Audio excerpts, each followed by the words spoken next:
Merci au pasteur Alan et puis bonjour aussi à son épouse Judith. Euh, je n'ai pas beaucoup de temps, donc je ne veux pas euh, prendre plus de temps pour les remerciements. Il y en a quelques-uns parmi vous que je connais déjà. Il y en a d'autres que ça prendra du temps pour apprendre à se connaître. Merci pour l'occasion de...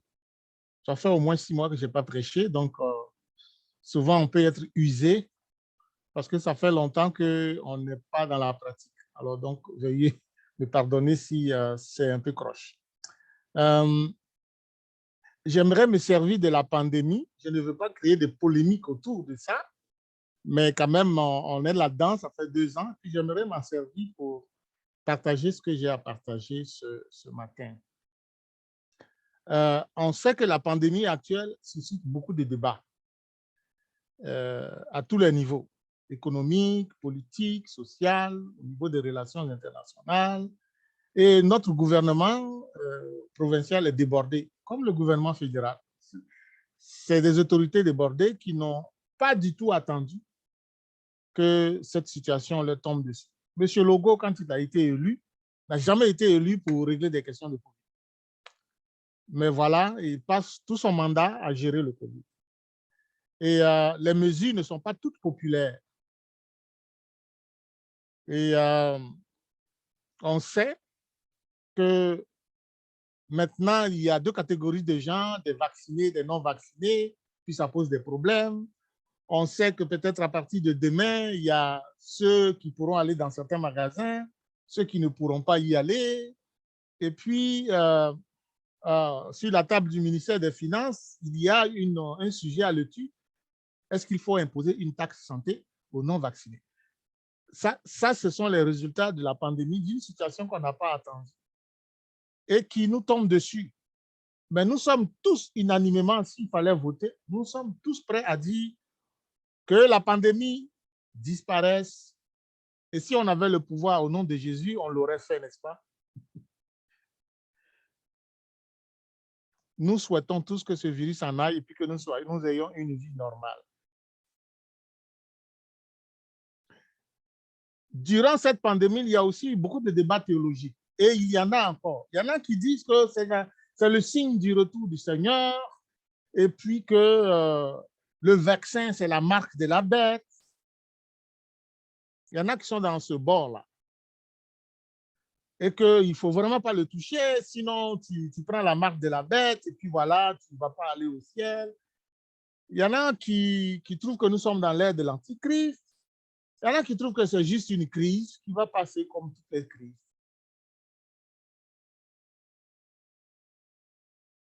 La question est, quelle est cette crise? Est-ce qu'elle va passer juste comme une autre crise? Chacun dit un peu de vérité. Une chose est sûre, nous sommes dans les temps de la fin. Je ne suis pas là pour vous dire que le vaccin, c'est la marque de la bête. Non, je n'y crois pas. Je ne suis pas là pour vous dire que le vaccin nous dit voici l'antéchrist. Mais je suis quand même là au moins pour nous dire, faisons attention, ce sont des signes qui annoncent que Jésus revient. On est tous d'accord.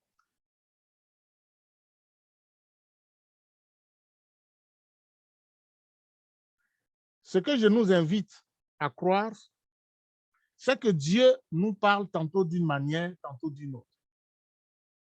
Job 33, verset 14 nous le dit. Dieu parle tantôt d'une manière, tantôt d'une autre.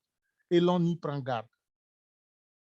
Moi, je crois que nous devons nous laisser interpeller par cette pandémie. Qu'il y a un message que chacun de nous doit discerner pour lui-même et peut-être même pour son voisin, pour l'Église. Dieu nous parle. Peut-être en silence, mais à travers la crise, Dieu nous parle. Je souhaite donc ce matin attirer notre attention sur le fait que nous sommes dans le monde, mais que nous ne sommes pas du monde.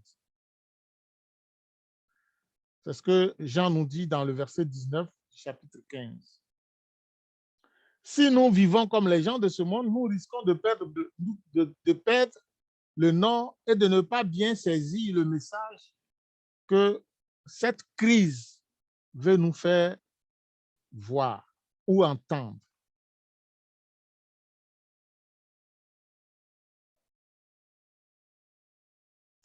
Alors, Baudelaire, tu peux avancer. J'ai intitulé mon message « Ayons du discernement ». Ayons du discernement. Parce que nous savons que quand nous manquons de discernement, il y a des conséquences.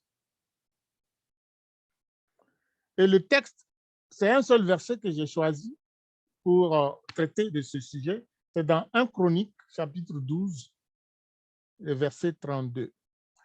Évidemment, si vous lisez dans second 21, ça va être le verset 33. Ça se peut qu'il y ait un petit décalage, dépendamment des versions, mais dans Louis II, c'est bien le verset 32 de 1 Chronique 12, qui dit « Des fils d'Issachar ayant l'intelligence des temps pour savoir ce que devait faire Israël, 200 chefs et tous leurs frères sous leurs ordres. » Évidemment, je prends un verset dans un chapitre, et puis on se demande, mais à quoi fait référence le chapitre dans lequel se trouvent ces versets? Si vous lisez dans 1 Chronique 12, vous allez voir deux parties, peut-être même trois. La première partie, ça commence par « voici ». Il y a deux « voici » dans le texte. Le premier « voici », c'est tous ceux qui étaient avec David dans le temps où il devait fuir Saül. Donc, les gens qui se sont alliés à David, qui étaient avec lui pendant que David fuyait la face de Saül. Ça va du verset 1 à 23. Le verset 24 à 38, c'est tous ceux qui sont venus se joindre à David pour faire de lui le roi de tout Israël. Donc, David n'a plus seulement une partie des gens avec qui il fuit Saül, mais David va avoir tout Israël avec lui et va être déclaré roi de façon unanime, roi de tout Israël. On sait que David a régné sur une partie d'Israël, Juda, pendant 7 ans, et puis sur le reste pendant 33 ans. La fin, ça part à partir du verset 39, et j'aimerais juste lire le verset 39, ça dit « Tous ces hommes de guerre prêts à se ranger en ordre de bataille arrivèrent à Hébron avec un cœur sans réserve pour proclamer David roi sur tout Israël. » Donc, tous ces hommes, moi je crois que c'est ceux du verset 1 à 17 et ceux du verset 1 à 23 et ceux du verset 24 à 38. Tout ce monde-là était unanime pour venir faire de David le roi d'Israël. Et c'est pendant qu'on cite, dans le verset 32 se trouve donc dans la deuxième partie, la partie de ceux qui sont venus se joindre à David pour qu'il devienne roi. Et c'est en citant ceux-là, les enfants d'Israël, qu'on cite parmi les enfants d'Issachar, des gens qui avaient la connaissance pour discerner les temps dans lesquels ils étaient et pour savoir ce que Israël devait faire, ils étaient 200. Et c'est sur ce verset que j'aimerais m'arrêter.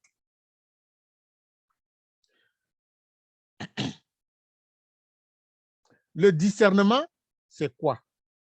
C'est la capacité de l'esprit à juger clairement et sainement les choses. Quand on manque de discernement, ça peut être catastrophique. Les mots synonymes du discernement, ce sont les mots distinguer, identifier, reconnaître, comprendre, séparer. Quand on réussit à discerner, on identifie ce qui est vrai, ce qui est juste, ce qui se passe. On distingue, on sépare, on reconnaît. Et 1 Chronique donne donc le récit des hommes qui sont venus couronner David. Et on peut suivre la diapo suivante, c'est parmi eux, il y avait des guerriers. Donc, une armée pour assurer la défense du territoire. Il y avait des sacrificateurs pour le culte et les sacrifices nécessaires à l'adoration et au pardon de Dieu. Il y avait le peuple. On ne peut pas être roi sans un royaume où il y a des habitants.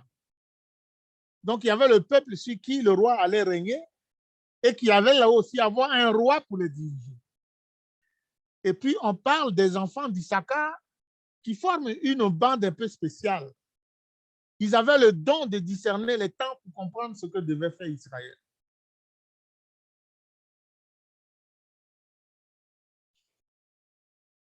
Ainsi, pour une nation, pour être stable et en sécurité, n'a pas seulement besoin de roi, n'a pas seulement besoin d'une armée, n'a pas seulement besoin d'un peuple, mais elle a aussi besoin de dirigeants spirituels et visionnaires. La question, est-ce que notre peuple, notre Québec a ces gens-là? Est-ce qu'il y a ces gens-là dans l'Église? Ces visionnaires. À l'ACM de Gatineau, vous avez un pasteur, vous avez des anciens. Est-ce que parmi eux, est-ce que votre pasteur, est-ce que parmi vos anciens, est-ce que dans l'Assemblée, il y a des visionnaires? C'est important, je le crois. Priez pour que votre pasteur ait cet esprit de visionnaire, ou qu'il y ait avec lui, son épouse, des gens avec lui qui voient plus loin qu'aujourd'hui.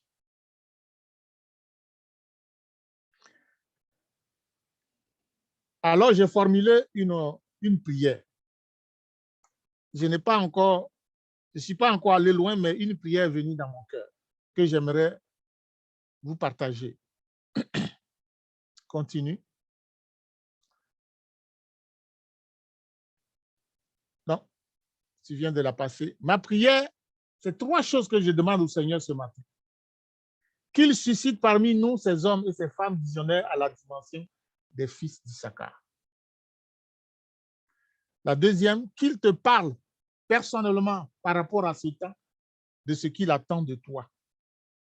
Et la troisième, que l'Église sache discerner ce temps, séparer le vrai du faux pour marcher en conséquence. Ça, c'est ma prière pour nous ce matin. Après avoir ainsi prié, j'aimerais vous partager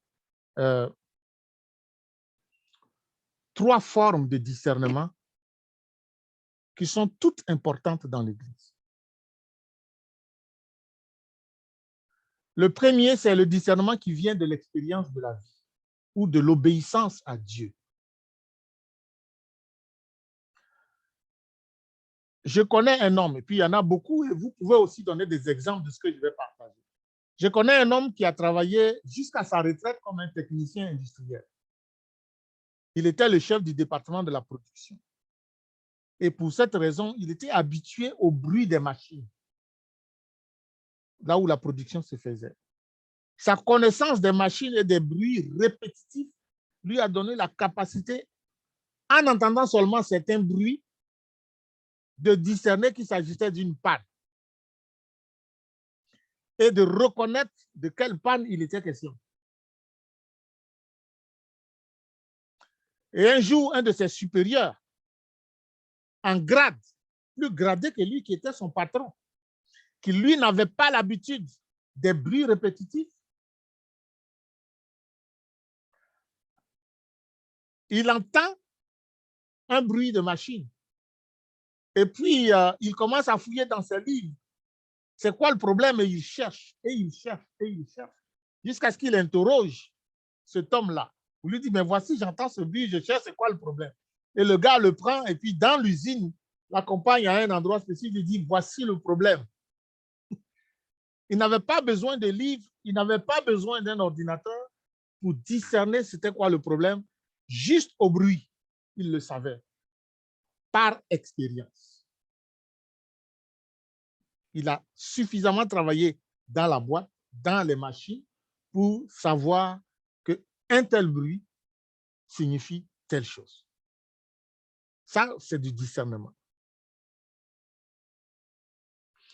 Mais il y a aussi le discernement qui vient de l'obéissance à la parole de Dieu, du fait qu'on est attaché à la parole, qu'on la lit, qu'on la médite, et qu'on est tellement proche de la parole qu'on peut discerner le vrai du faux.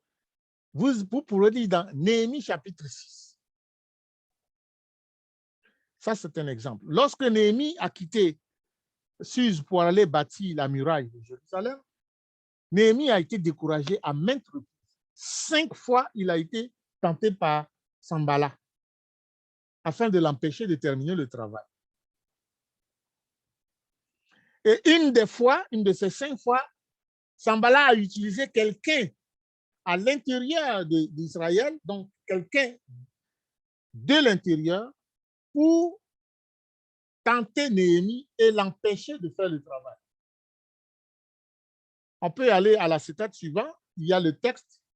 Néhémie dit ceci dans Néhémie chapitre 6, versets 10 à 13. Pour ma part, je me suis rendu à la maison de Shemaïja, fils de Delaïa et petit-fils de Méhétabi. Il s'était enfermé chez lui et a dit, allons ensemble dans la maison de Dieu. Donc, Shemaïja, c'est la personne que Sanballat va utiliser pour tromper Néhémie. Allons ensemble dans la maison de Dieu à l'intérieur du sanctuaire et fermons les portes derrière nous, car on va venir te tuer. Et c'est pendant la nuit qu'on viendra pour cela. J'ai répondu. Voilà comment Néhémie va voir. J'ai répondu, un gouverneur comme moi prendre la fuite. Du reste, comment un laïc tel que moi pourrait-il entrer dans le sanctuaire et rester en vie? Je n'y entrerai pas. Et il dit, j'ai discerné par là que ce n'était pas Dieu qui l'avait envoyé, mais qu'il prononçait cette prophétie sur moi parce que Sanballat et Tobia l'avaient soudoyé. Il a discerné. Comment il a discerné? Il a discerné que lui, Néhémie, ne faisait pas partie des sacrificateurs, de ceux qui avaient l'autorité spirituelle d'entrer dans le sanctuaire, là où Shemaïja lui demandait d'aller.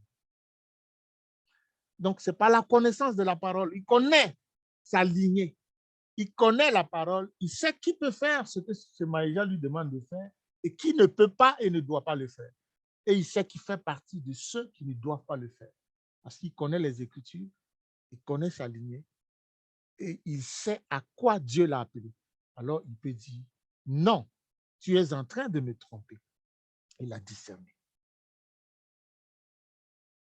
Par son intermédiaire, ils espéraient me faire peur pour que je suive son conseil et commette ainsi un péché.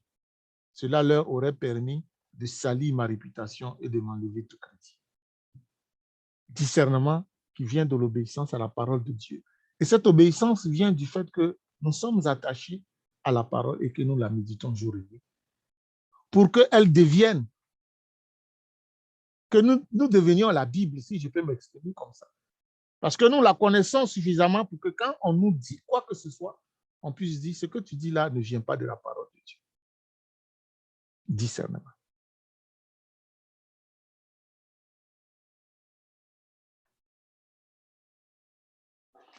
J'aimerais vous lire un autre texte dans Proverbes, chapitre 1. Le premier chapitre de Proverbes,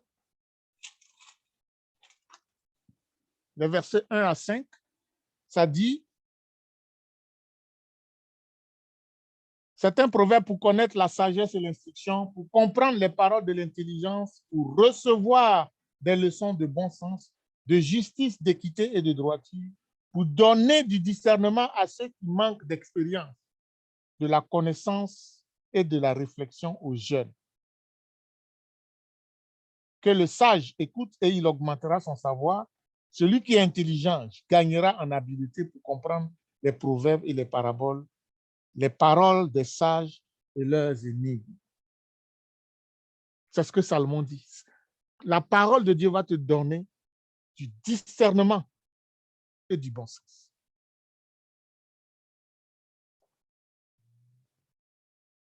Jésus, lorsqu'il était tenté dans le désert, a aussi eu du discernement lorsque le diable est venu. Vous pouvez voir ça dans Luc 4, dans Matthieu 4. À chaque fois, Jésus a répondu par la parole. Il a eu du discernement pour ne pas faire ce que le diable lui demandait de faire. Donc, il y a le discernement qui vient de notre expérience de vie et de notre attachement à la parole de Dieu. Le deuxième élément de discernement, c'est le discernement qui vient de la sagesse, qui est un don.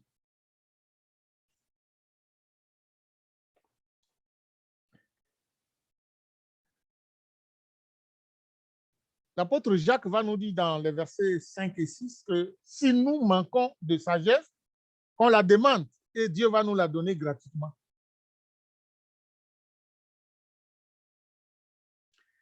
Et c'est un don, donc Dieu donne le discernement, Dieu donne la sagesse pour que nous puissions discerner. Nous pouvons discerner en écoutant la parole, en lisant la parole, en méditant la parole. Nous pouvons aussi discerner par notre expérience, mais nous pouvons aussi discerner parce que Dieu a choisi de nous donner la sagesse pour nous rendre capables de discerner. L'exemple que nous trouvons dans la Bible régulièrement, c'est celui de Salomon. Quand Dieu lui a dit, demande-moi qu'est-ce que tu veux, Salomon lui a dit, je veux la sagesse et je veux l'intelligence. Je veux la sagesse et Dieu lui a dit, puisque tu ne demandes que ça, je te donnerai en plus la richesse. Et les Écritures nous donnent un exemple. Les Écritures nous donnent un exemple de comment Salomon est sage et comment Salomon a discerné. C'est celui de deux femmes qui se battaient pour avoir un enfant. Les deux avaient un enfant, un est décédé, il reste un, et chacun se dit mère de l'enfant. Comment discerner, comment distinguer, reconnaître la vraie mère? Est-ce que c'est par l'expérience? Je ne pense pas. Le fait est là, factuel devant nous. Et Salomon va prendre le temps d'écouter les deux femmes pour tenter de discerner qui dit la vérité et qui ne dit pas la vérité. Après les avoir écoutées, ne trouvant pas la réponse, il a dit, bon, on va tuer l'enfant, on va le couper en deux, on va donner une moitié à chaque femme. Puis on va régler le problème comme ça. Mais ce n'était pas son intention. Son intention, c'était d'aller plus loin et d'aller voir dans le cœur de ces femmes-là ce qui se passe.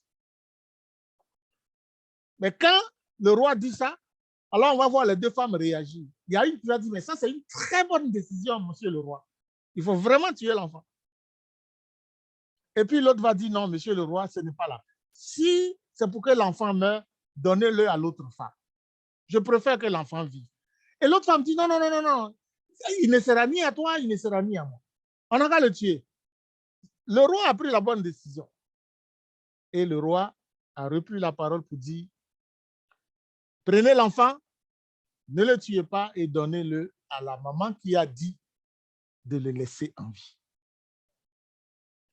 Distinguer, discerner. Salomon a percé le mur et a vu dans le cœur de ces deux femmes celle qui était la vraie mère. Car nous sommes tous, probablement tous ici dans l'église actuellement, nous sommes des parents, j'imagine. Moi, en tout cas, je ne serais pas à l'aise qu'on tranche mon enfant en deux. Je préfère que mon enfant soit adopté plutôt que d'être tué parce qu'il y a quelqu'un qui veut l'avoir. Ça, c'est le discernement qui vient du don, de la capacité que Dieu te donne à comprendre et à poser les bons actes pour distinguer la vérité, trouver la vérité. Et je prie que Dieu donne cette sagesse, nous la donne, que nous puissions la demander parce qu'il est écrit que nous pouvons la demander. Parce que nous sommes dans des temps très difficiles où nous avons besoin de ce don de discernement. Il y a trop de arnaqueurs sur cette terre et dans ce monde, et même dans l'Église, malheureusement. Le dernier point que je voulais soulever rapidement, c'est le discernement qui est un don spirituel. Et vous, c'est deux choses différentes. Le discernement comme don spirituel, qui s'exprime souvent comme une parole de connaissance, une révélation. On trouve ça dans 1 Corinthiens 12, verset 10, ça c'est le don. On appelle en général le discernement des esprits.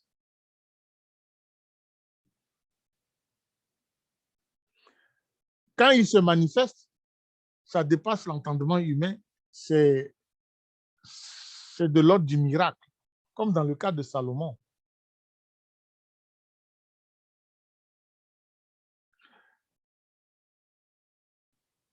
Nous avons deux exemples, je donne deux exemples de ce discernement dans les Écritures, dans Actes chapitre 5.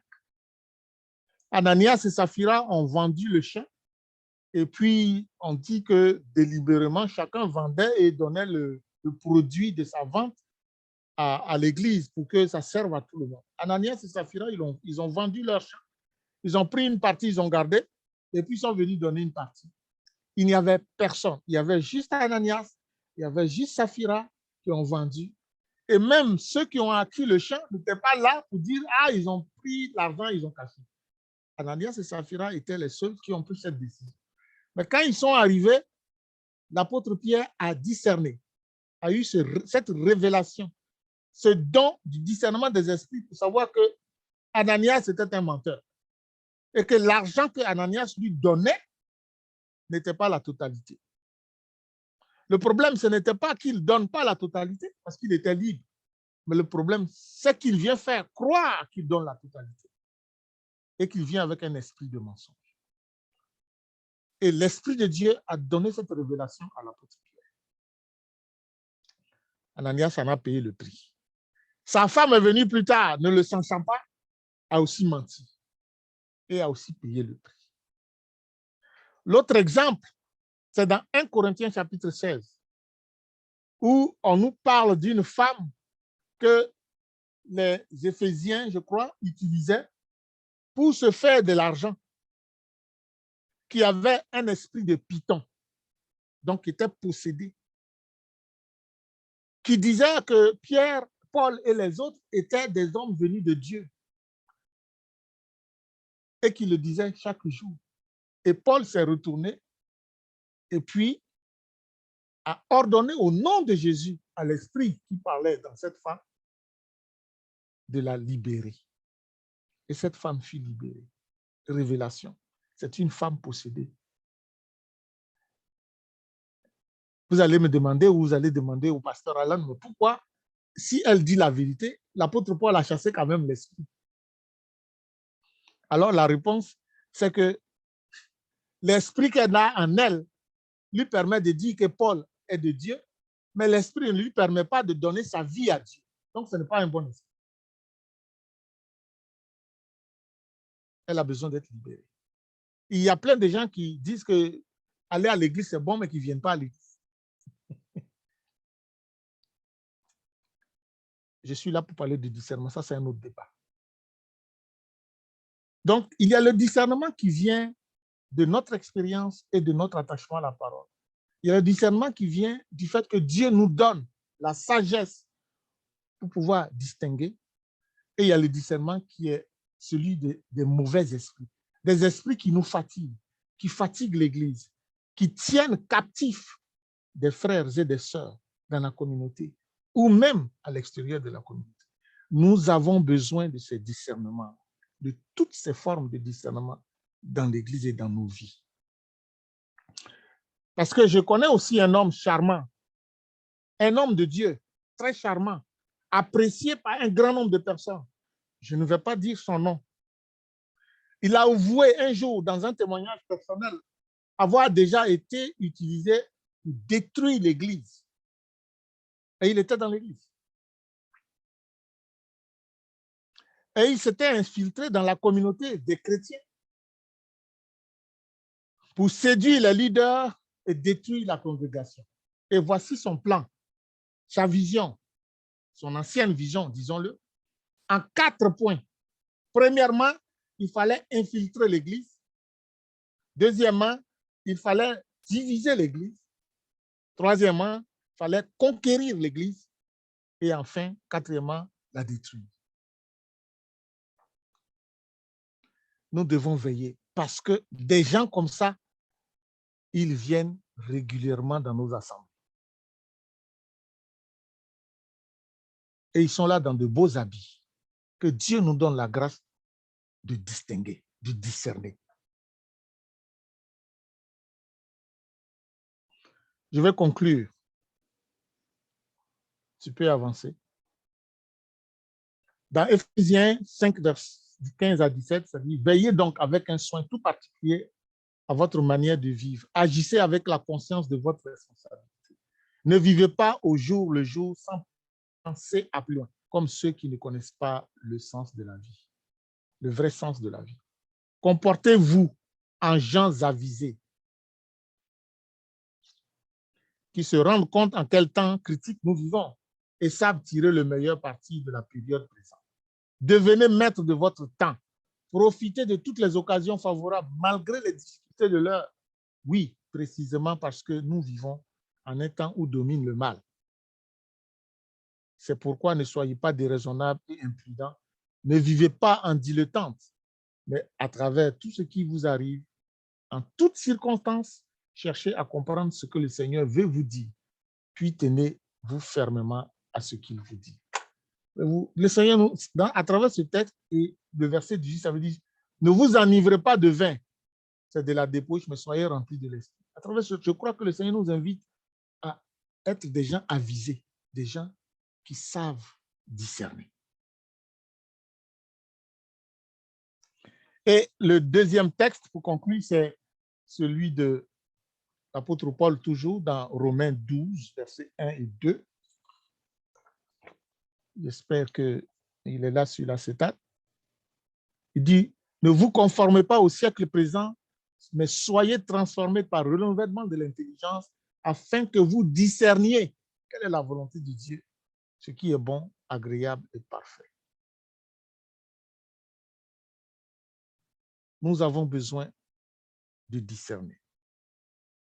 Notre siècle en a grandement besoin. Le manque de discernement, bien aimé, peut nous faire tomber dans des compromis. Tu peux avancer l'acétate, s'il te plaît. Nous pouvons tomber dans la vie de compromis si nous manquons de discernement. Nous pouvons être loin de la volonté de Dieu si nous manquons de discernement. Nous pouvons nous mettre à travailler inutilement si nous manquons de discernement. Nous pouvons manquer une bonne opportunité si nous manquons de discernement. Nous pouvons devenir la proie des prédateurs spirituels si nous manquons de discernement. Et le dernier point interpelle. Parce que j'ai été pasteur, donc en activité, je suis pasteur parce que je crois que Dieu m'a appelé à être comme pasteur. Mais je vous dis, dans nos églises, il y a de plus en plus de gens qui ont des pasteurs virtuels et qui se font malmener spirituellement. Et qui manquent parce qu'ils manquent de discernement, parce qu'ils croient que leurs pasteurs ne sont pas aptes à leur enseigner les bonnes vérités et qu'ils ne sont plus, ils sont passés d'actes. Donc, c'est l'Internet, c'est des pasteurs virtuels, des gens qui ne connaissent pas, qui les enseignent et qui les troublent moralement et spirituellement. Il y en a de plus en plus. Que Dieu nous aide. Ayons du discernement. Méditons la parole de Dieu. Demandons la sagesse. Réclamons ceux et celles qui ont le don du discernement. Trouvons-les, équipons-les pour servir le corps de Christ et nous aider à identifier les prédateurs spirituels. Je prie que Dieu nous bénisse.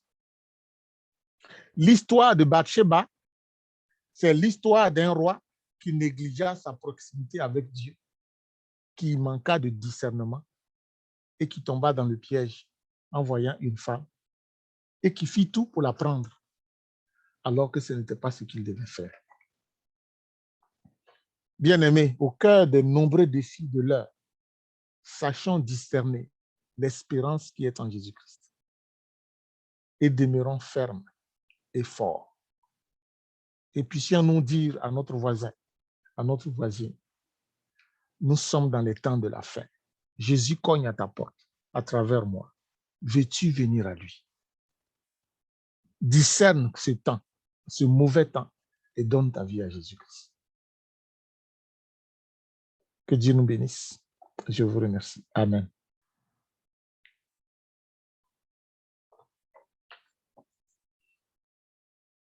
C'est moi qui prie ou c'est Alan qui prie, je pense?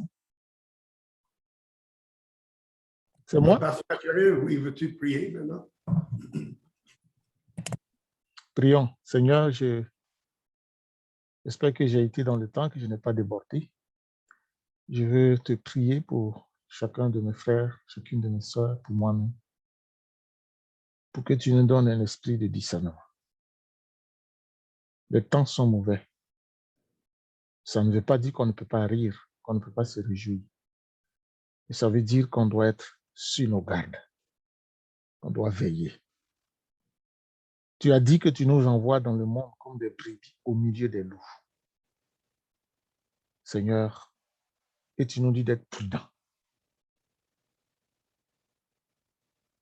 Garde-nous du mal. Donne à ton Église des hommes et des femmes qui sachent ce qu'elle doit faire, qui savent ce qu'elle doit faire, qui discernent ce qu'il faut faire, qui ont la capacité de comprendre ce qui doit être. Et je prie pour le pasteur de l'église ACM de Gatineau, son épouse, et je te demande de les oindre encore d'une façon spéciale, de leur donner ce discernement. Avec ses collaborateurs, avec les frères et sœurs, que tu bénisses abondamment cette assemblée et qu'elle soit alerte, sur ses gardes, et qu'elle devienne une source de bénédiction dans le quartier, dans la ville, et que cela ait des échos jusqu'au loin. Merci pour ton amour, ta fidélité. Au nom de Jésus. Amen. Amen. Merci, frère. Merci.